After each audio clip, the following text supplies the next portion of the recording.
Senator McCain, on this Memorial Day, I couldn't think of an audience acknowledging the presence of the CDF, the President of the Senate, the Chargé d'Affaires of the Embassy of the United States, and my colleague Andrew Hastie, all of the veterans and members of the Armed Services of Australia and the United States, for a more fitting person to be here on this day.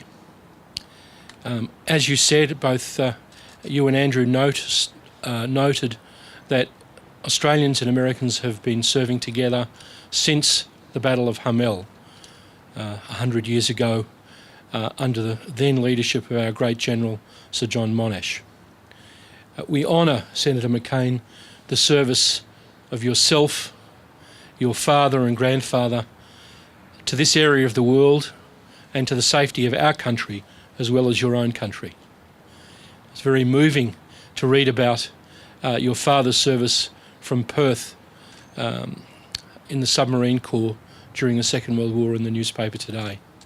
And I think all serious Australians from all sides of politics, whether they're inside or outside the defence establishment, all of those who are concerned with the safety of our country really appreciate the role you've played recently in galvanising American opinion when there was some minor blip controversy in the relationship between our two great countries. Doing things like that are really appreciated by people here. Australia and America are not just allies of convenience. We're allies because we share values, great democratic values, together. In a world beset by the beasts of Daesh and by authoritarian powers that don't share Australian or American values, we appreciate that alliance.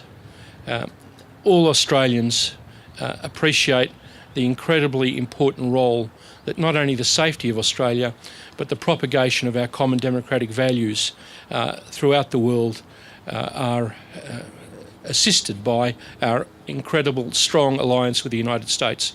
We have even got people, I believe, serving in Nigeria together at the moment, fighting the terrible people of Boko Haram.